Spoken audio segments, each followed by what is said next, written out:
I had to remember what I say. That's the worst part. Hey, everybody, and welcome back to the DLF Trade Show on the super amazing, awesome. We're going to start that over again. Hey, everybody, and welcome back to the DLF Trade Show, a member of the DLF YouTube stream. And dare I say, I'm starting this again, the best trade-based show on the DLF YouTube stream. Bam. I am your host, Russ Fisher at Dynasty Outhouse. He is also your host, senior contributor Addison Hayes at AmazeHayes_. He's done an amazing job leading our video content team and YouTube channel, as well as designing many of the tools and apps on the site. He's definitely earned that title. You read that announcement like word for word, didn't you? I changed it a little bit, but I also have it saved on a Google Doc that says, remember to make fun of Addison. No.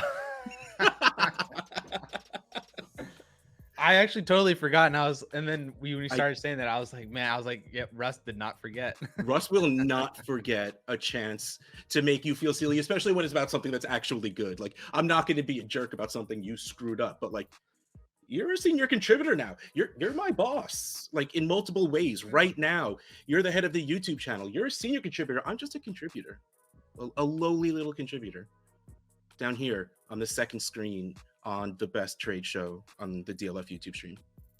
You'll get there one day. One day. I could only hope to be you one day. Okay, so last week we talked about a bunch of players to maybe get out of before the NFL draft comes along, which will be the day you start watching this, will be the day of the draft. And look at the arms going. That's how excited I am. The arms are going, the voice is getting faster and a little bit higher, and it is, yeah. But we were sitting here trying to think, what should we do the day of the draft?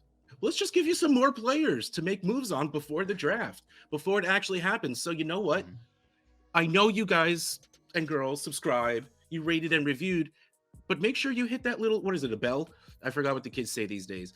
To get the notification, because right when this drops, you watch, you listen, you'll get the jump start on all of those people that just wait until they have time in their busy lives to come and watch us and get some awesome trade advice. So yes, before the actual draft, you will still have time to make these trades because you're awesome. You're great. You're wonderful. You're beautiful inside and out. So let's actually just get going because I have nowhere else to go with that. We picked 3 more players because we just seem to stick to the number 3 and it works, right? The first one is the one person I actually chose this week, and I felt great about it, especially because it's on Addison Steelers, and it's Chase Claypool. I think we've all always liked the idea of Chase Claypool. And then we loved his rookie season where he randomly, caught 3 touchdowns and rushed for 2 or something ridiculous like that. Yep. And like clearly 5 touchdowns a game is not sustainable, but it looked like he would end up being a part of that deep game. Then, of course, they lost the deep game, and now they have Trubisky. And what really, really throws me off with the idea of buying into Chase Claypool is the fact that the Steelers will draft a wide receiver in round 2 or 3 seemingly every single year. And they're good at it.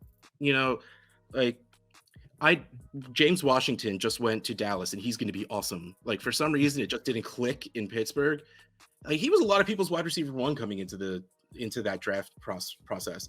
But we're not here to talk about James Washington, even though I was that guy.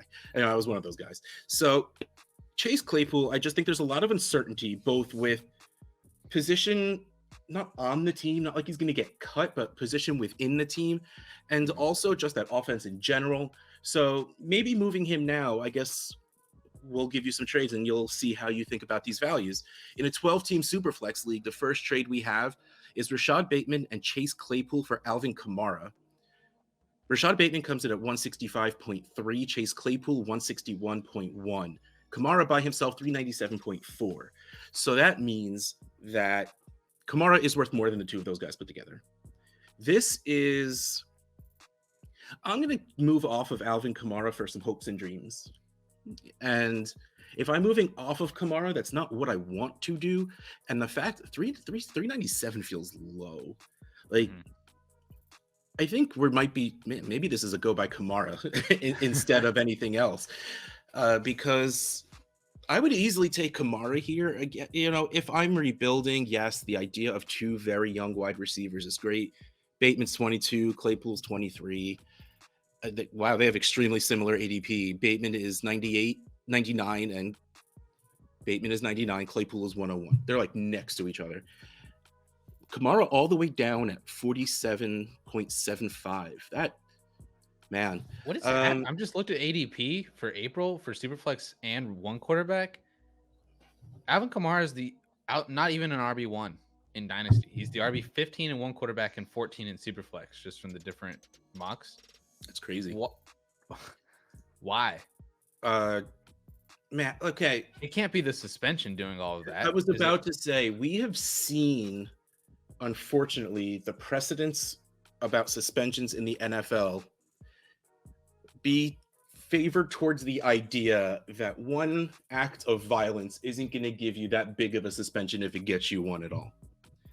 Like, he's going to get 4 games, appeal it, and it's going to go down to 2 or 3.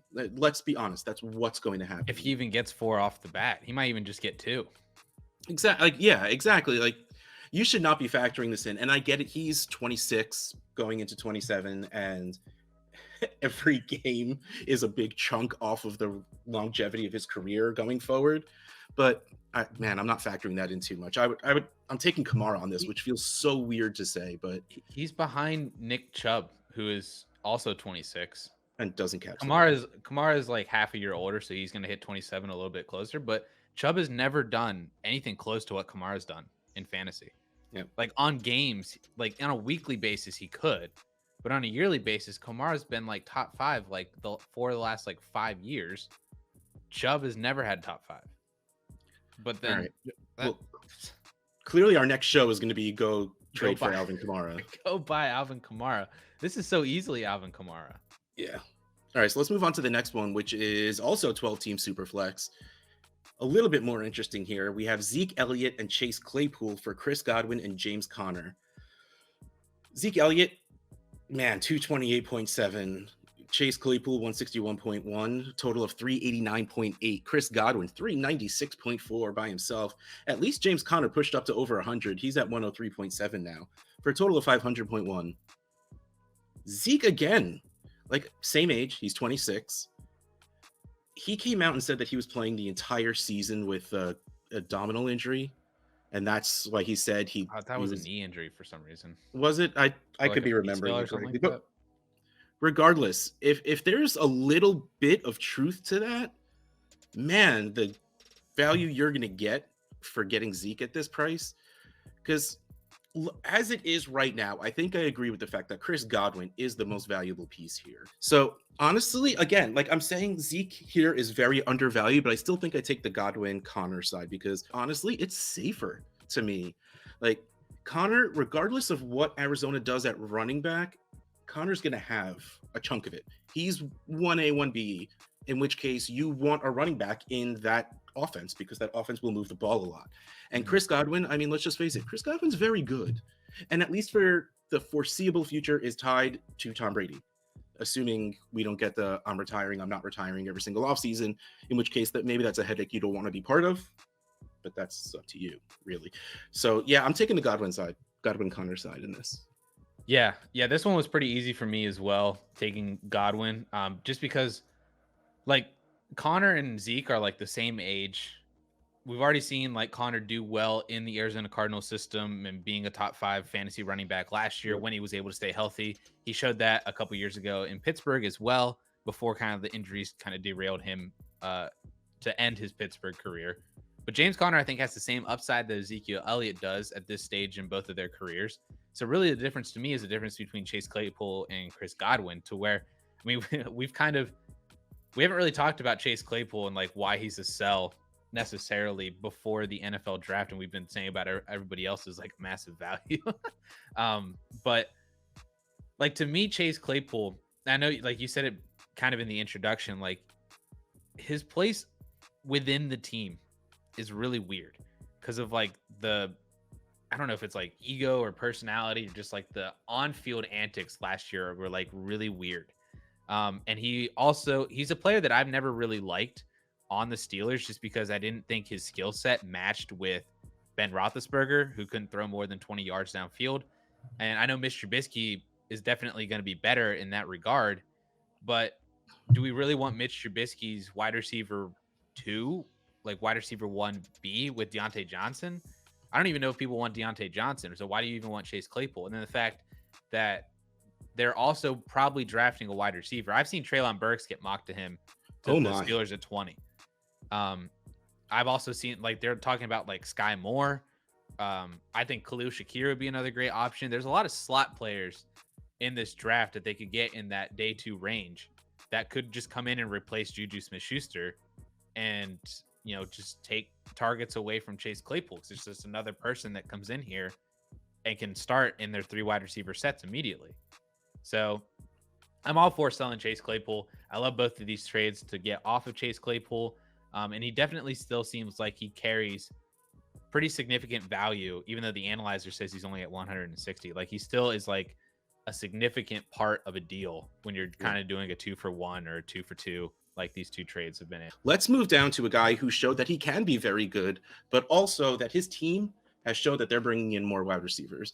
The Jets have been tied to Tyreek. Not easy to say. Don't judge me. Tied to Tyreek Hill. They were mentioned for like half a second on Devontae Adams, and they are being mocked a wide receiver in like every single mock draft I've ever seen. Apparently, they were rumored to be in on DK. And there's a report this morning that said the NFL executives believe that they're the current leader for Deebo Samuel should the Niners trade him as well. So this whole offseason has been, how can the Jets add a wide receiver? And if they're not able to trade for one, you can be sure that they're taking one with one of their first 2 first-round picks. Now, don't get me wrong. Elijah Moore is good. He played very, very well, but would that be his ceiling? What we saw at would that be above his ceiling if another wide receiver was brought in? Now, I want to point out, just because another wide receiver is being brought in isn't necessarily bad for wide receivers. It's usually good, or at least maintainable, because everybody's going to point at the player behind you and say, he was fine. Yeah. Like, the offense gets better, so everyone does a little bit better. But when it comes to like how Elijah Moore was scoring at the end, how Amon-Ra St. Brown was scoring at the end of last year, they've turned into the only guy, and they were getting fed. So as long as, again, if he's your, like Elijah Moore, I'll put a step above Claypool. If he's your wide receiver 3, that's awesome. Like I'd be really, really cool with that. But if you're on a rebuilding team, chances are he's probably a little higher than that. But let's get into trades, because these are very interesting trades. 12-team Superflex, the 102 Elijah Moore and a 23 second for Lamar Jackson and Tyler Boyd. Oof. The 102 is worth 558.2. Elijah Moore 258.2. The 23 second 134.3. Lamar for a total of 950.7. Lamar Jackson 887.9 and Tyler Boyd 65.3. Oh, I love Tyler Boyd so much. For a total of 953.3, which is, it's a pretty much even, trade. Mm-hmm. In one of my leagues, I did the Ad House Challenge a bunch of weeks ago at the end of March for #Dynasty Trade Month, and I ended up losing the 101 and 102 for Lamar Jackson. Mm-hmm. And I stopped and I thought about it, and it's not something I probably would have done on my own, but I was staring at that value and I'm just like, it's not bad, right? Like Lamar Jackson, 25 years old, top 13 quarterback every time he started a full season. I mean, man, even that his rookie year, he was probably higher than 13, and he probably only played less than half the games. Yeah, like 7 games. Though that'll never happen. Like him running like that'll never happen again. But so yeah, I stopped and I looked at the value. I'm like, that's probably right. That's fine. Okay. In which case, I'm totally taking Lamar Jackson on this, because Elijah Moore and a 23 second doesn't get you the 101. And I love Tyler Boyd, but he doesn't really factor into this very much. Yeah. This one, I'm just taking the quarterback, the elite quarterback in a Superflex league.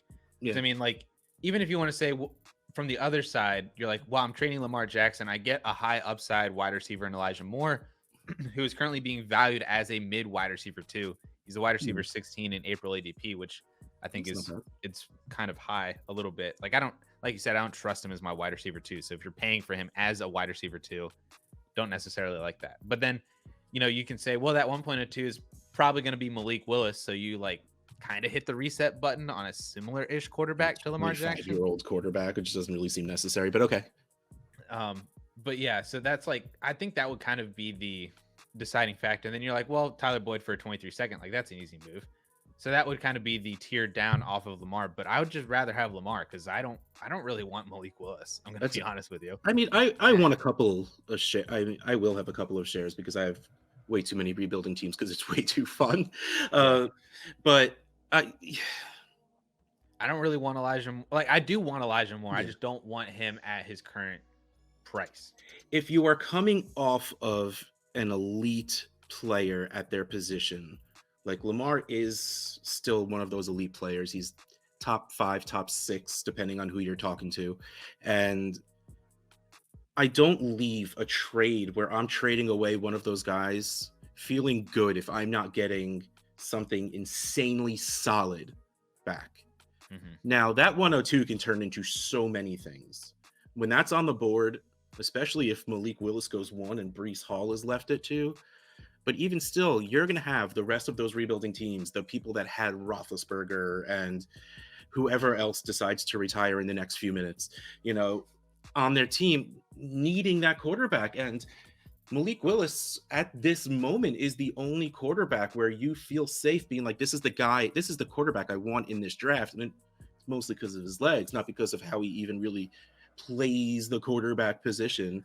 But legs give you such a safe floor as a quarterback. So as long as you're not concerned with him getting benched or thrown off the team or dropped, that's the word, because you don't just get thrown off the team for being bad. It's a safe pick, but now again, to go back around, if I could use Elijah Moore and get that name value where he was like skyrocketing towards the end of last season, like while the season was still going on, I do that. Like this is a move where I move away from Elijah Moore, just like this next one where we have Elijah Moore for the 103 and Damian Harris. Elijah Moore 258.2, the 103 for 498.6, and Damian Harris 89.3. Caution, Team B is giving up the highest value asset and the most pieces in the deal. Love that warning. At the 103, chances are, this is a super flex league, by the way, I don't remember if I said it again. 1 and 2 is most likely, assuming if the draft works out where Malik Willis goes in the first round. 1 and 2 is going to be Breece Hall and Malik Willis in some aspect order, most likely. Yeah. Which means at 3, you're looking at Treylon Burks, Garrett Wilson, if one of the running backs go to a great spot. Like you're looking at a really high-end player, or at least someone in a high-end position that makes you feel better than go, I have a wide receiver on the Jets who's about to draft another wide receiver. So if you can get the 103, to me, that's brilliant. And Damian Harris, I mean, there's still people that believe that he's going to be usable for fantasy next year. I am decades past caring about New England running backs that I'm not going to bother anymore at this point. But for that price, sure, why not? Like, how did that person get someone to add to the 103? Right. Like I saw this and I was like, I would take the 1.03 straight up over Elijah Moore. Just like, and I know that Elijah Moore, like in this class, would probably be like a top 3 wide receiver.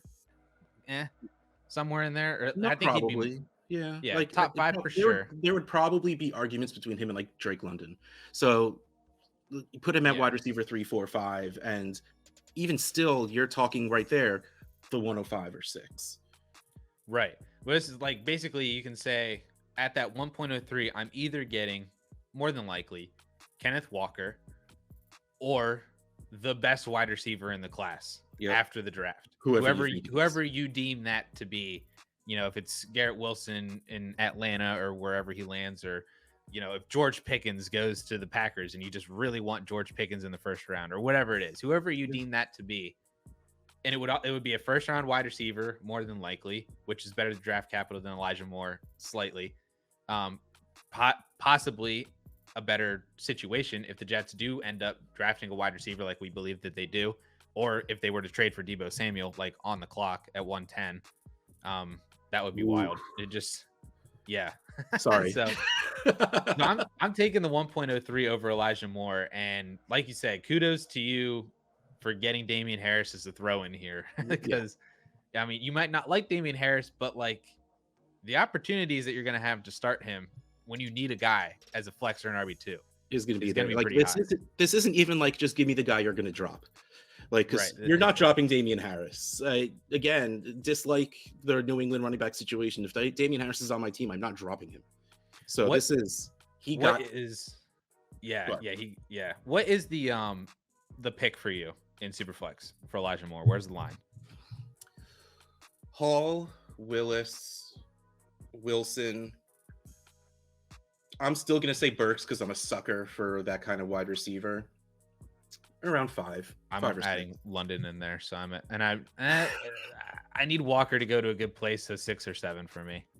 Yeah, exactly. So go find out if Elijah Moore still carries that name cachet to sound fancy in your league to be able to pull that off, because that's awesome. Yep. Is there a reason you would see to send the 103 for Elijah Moore right now? Right now, no. Like this, I need to someone see had how this draft class is bad beaten into their head, so they just got rid of it. That would probably be it. I would need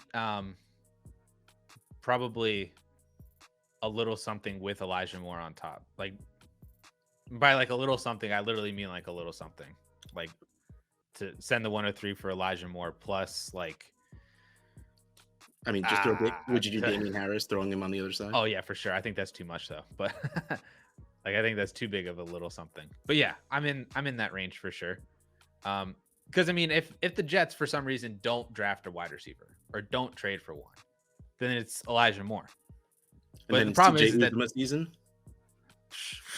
Sure. The problem is they have 4 first-round pick or 4 picks in the top like 38 or something like that. They got 2 top 10 first, and they got 2 like top 10 seconds as well. So they got the ammo. And then the other thing on top of that too, just as the kind of like final thing here, is this is also then kind of trusting Zach Wilson. Like you need Zach Wilson to kind of take the step, or at least be, continue on what we kind of saw him do at the end of the season in the last like 3 or 4 games. Like you just need to make sure that Zach Wilson is like an adequate quarterback, because if he's back to where he was, when he like started last year or in the middle of last year, I know that was like a rookie quarterback and whatnot playing for the Jets. It was still really ugly at times. Yeah. So yeah, it's kind of, it is also a little bit of like, what do you believe in Zach Wilson too? All right, let's move on to our last player, Dawson Knox. Addison, this was your guy, so why don't you give the reasons why he's a sell before the draft? So number one reason is I think it's not even so much. This is kind of like it's kind of like the Javonte Williams thing, but not really, to the point where like I think people remember too much of like how good Dawson Knox was last year, which sounds counterintuitive because like you would want like players that are good, but like Dawson Knox had like 50 or 60 targets last year. Like that was it. Like 40 of them were in the end zone. Yeah, that was the thing. But like a lot of his games were like 3 for 80 and 2. And you're like, money, 20 fantasy points. Yeah. But like he wasn't doing that on targets and stuff. And then you can make the argument that, with Cole Beasley and Emmanuel Sanders gone, that like he's going to get more targets, maybe. But I also expect the Bills to draft a wide receiver. Well, it's Gabe Davis and I almost said Jermichael Finley. Jameson Crowder. There you go. Right. I also kind of expect the Bills to draft a wide receiver, maybe not in the first round, but like a solid like 3rd rounder, something like that. They have to at some point if they don't think Gabe Davis is like the guy, because Diggs is getting up there, so you need to start bringing in that cycle of the new wide receiver. Right. Just to continue to be competitive as well. Yeah. And then I did the collection of how many like rookies have visited with teams and which teams have visited with which positions and whatnot. I kind of do that every year. It's from Walter Football. It's not me. It's not my data, but I just very smart thing to look at though. Yeah. The Buffalo Bills have met with the most tight ends in this class out of anybody in this league at 8 tight ends. And that includes Trey McBride. They had a private workout with Trey McBride. They had top 30 visits, like official 30 visits with Jelani Woods and Jalen Wittermeyer, who are like high upside guys. Isaiah Likely was on the list too. A couple other guys that I didn't really know, but a lot of them were, I believe, like pretty official visits after signing OJ Howard as well. So it still seems like there's kind of that interest in there. I know, like we've gone through the thing with the Bills as well, where they're like, whenever Gronk was coming out of retirement the first time before he went to Tampa, the Bills wanted Gronk. The Bills said that they wanted Gronk again because he's a free agent right now. And they said that if he wants to play for somebody not named Tom Brady, they want him to. I think they signed OJ Howard because they wanted somebody as well. Like they were in the Ertz right hunt when he was out of the Eagles. Yeah, it just always seems like they don't, not that they don't want Dawson Knox to be the guy, but they just want other guys, you know? So all of that kind of factors in of the fact that he was like overly efficient last year for fantasy. And it was more on touchdowns, not so much on targets and opportunity and volume, plus the potential for the Bills drafting a wide receiver and or a tight end as well, with semi-significant draft capital. I don't think a tight end is going to come in and replace Dawson Knox, but it's just the especially whole like rookie, probably not. Yeah. Right. It's just the whole like there could be like more cooks coming into the kitchen, and that's going to mess up Dawson Knox. 12-team Superflex 2-point tight end premium. Dawson Knox for Rashad Bateman. Now there is, I think we need in all of these analyzers and calculators a sliding scale for what tight end premium means. Because I know they're all going off of 0.5, and most of my leagues at this point are more than that. But Dawson Knox comes in at 101, Rashad Bateman at 150.3, in which case I'm going to say this is an even trade. I feel safer with Rashad Bateman being a part of his offense for the next 2 years than I do with Dawson Knox. Hollywood Brown is doing really well, but when the coinciding of Bateman being healthier, getting healthier, and Lamar Jackson being healthy, more targets every single game. You know, so I do believe that Rashad Bateman can and will be very good. I know they're a low volume passing offense, and they always say they want to throw the ball more, but they're still going to be a run team. I am just a fan of Bateman. Knox was fun while it lasted. I mean, he's just another one of the lines of those tight ends that had a great end of a year, a great year, and then it's just like, we don't know. And if that's the case, first of all, not like 25 matters for the age of 25 matters for a tight end. You're dropping down to 22 in a wide receiver. So in 2 years, when Bateman's contract is up, he's going to be a 24-year-old wide receiver, maybe going to a better team, and he's still a very good wide receiver. So I'm pretty much on Bateman on this one, even if it's like, okay, no, because assuming it's now April, which it is, and I don't need to set a lineup, so I don't need to go get a tight end. Give me Bateman. Even though I know the people in this league are listening, going, but it's so hard to get a tight end. I know, it really is. The higher you get in the premium, the harder it is to get a tight end. But just player for player, I think Bateman's better here. And also the fact too that the tight end premium, when we say this over and over, is like benefiting the tight ends who catch a lot of passes. Dawson Knox was not that. He's not somebody really benefiting from the premium. I mean, every tight end benefits from the premium, but like he's not overly benefiting, you know, because if he's catching 3 or 4 passes a game, yeah, it's an extra 3 or 4 points if you're in a 2 tight end premium like this league from the safe leagues. But like, I just don't see the upside necessarily unless you were to think that Dawson Knox were to become, you know, a Mark Andrews or a George Kittle or TJ Hawkins, like one of those kinds of tight ends with Josh Allen, which I don't necessarily You're hoping think they don't bring in another wide receiver, so Knox moves in as that pass catcher 2 to 3, depending on how you feel about Gabe Davis. Right. And so I don't necessarily see that upside, and I would just rather go with the upside in Rashad Bateman, who I still believe in. Was my wide receiver 2 last year, pre and post draft. Oh my. Not anymore. I mean, Jalen Waddle far and away blew that away. But I still believe in Rashad Bateman. And I just would rather take the shot on him hitting than Dawson Knox continuing what he was doing. I agree. Okay, so this next one is super interesting. DeAndre Hopkins and Dawson Knox for the 105 and Albert Okwuegbunam. This is... All right, let's get down to it first. DeAndre Hopkins, 233.2. His ADP is 72. That's low. Dawson Knox, 101 for a total of 334.2. The 105, 397.7. Albert O coming in at 65.4. Okay. Albert O should be worth more than 65.4 at this point, just on hype alone. Yeah, for sure. Like, chances... Okay, this guy's a tight end, and chances are he's the fastest, like, short of KJ Hamler, he's the fastest pass catcher on this team. Like, it's just...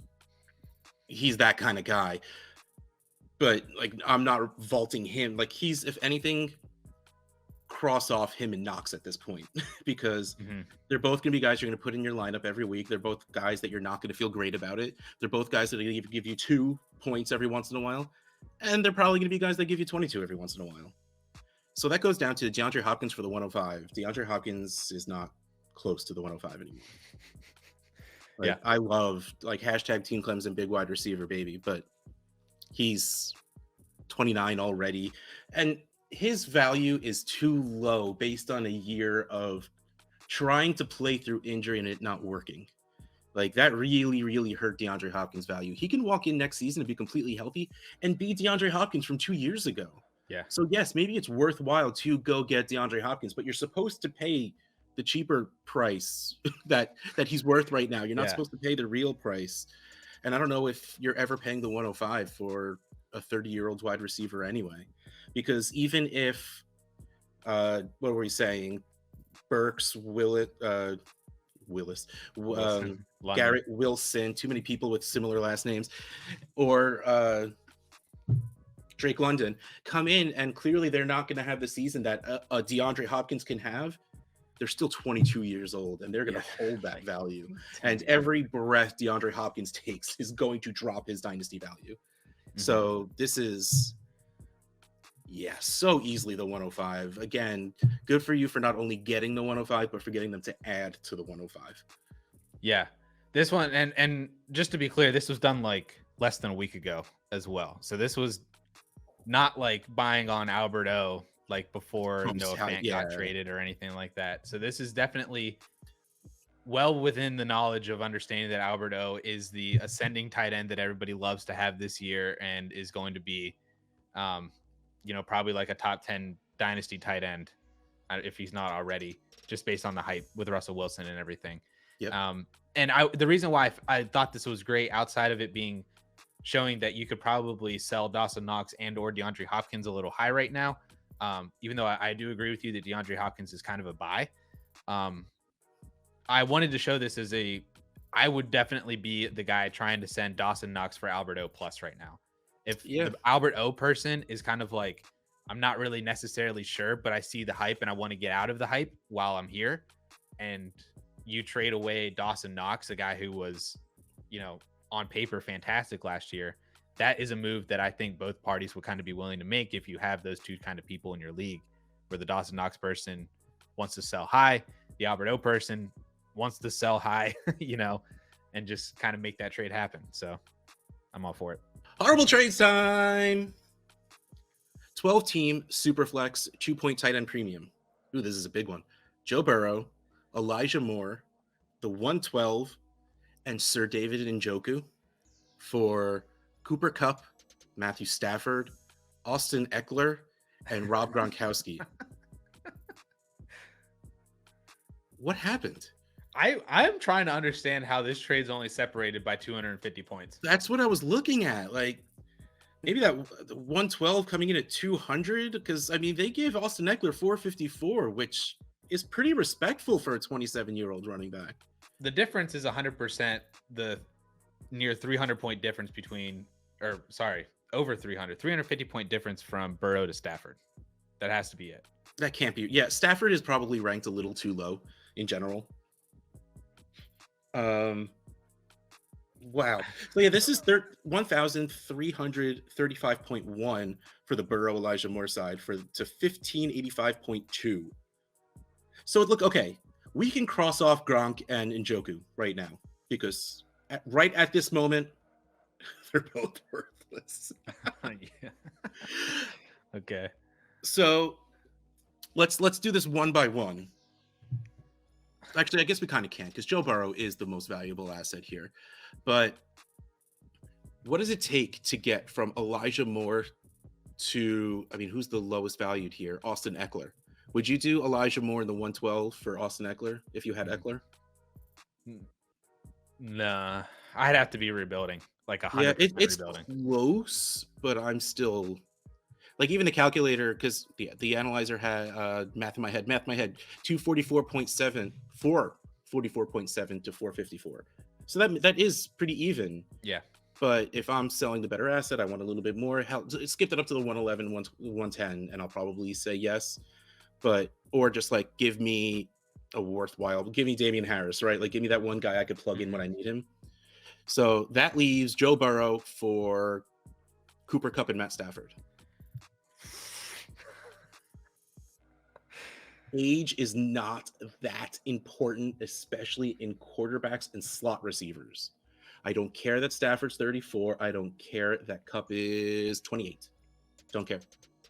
I don't care. I don't care. This is you're gonna make me say this. You know what I care about? Scoring fantasy points. Yeah, you know how many fantasy points are on the right side? Holy crap. Like that is a third of a starting lineup. Even if you have to start 10, I'll bench that last spot and just start those 3 and I'll feel better about it. Like those guys are winning you leagues. Joe Burrow will look very sexy getting you a QB8 finish. Yeah. Yeah, this is a sell high on Joe Burrow, which I'm totally on board with. This is a sell high on Elijah Moore. You only had to add the 112 to apparently do that. I mean, and like not even the fact that if Rob Gronkowski were to come back, he's probably a top 5 tight end. That's so bad. Like, just in terms of the tight end landscape, that's not great. Yeah. So like you have all of it. You're getting the wide receiver 1 in redraft. You're getting probably the RB2 or 3 in redraft. You're getting a top 10 quarterback in Matthew Stafford. And if that all wasn't enough, you get the dart throw on a top 5 tight end. Now I get it. 28-year-old wide receiver, 34-year-old quarterback, 26/27-year-old running back, and a 32-year-old tight end for a 25-year-old quarterback, a 22-year-old wide receiver. Whoever you draft at the 112 is probably going to be 21, 22, or 23. And even Njoku's only 25. So yes, you got a whole lot younger. But what do we say? Every single horrible trade. Not like this. Not like this. On that wonderful somber note, this has been the DLF Trade Show. I hope you enjoyed this show. I hope you are ready for the draft. I hope you are as excited as we are. And I hope you are ready for next week's show when we tell you how right we were about everything we said. And then we give you some more stuff to even be right about because I can't even, like, the fake confidence was even like too much for me. I couldn't even do it anymore. We hope you had fun. We hope you enjoyed the show. Russ Fisher at Dynasty Outhouse, senior contributor. Addison Hayes at AmazeHayes_. DLF Trade Show, DLF YouTube channel. See you next time.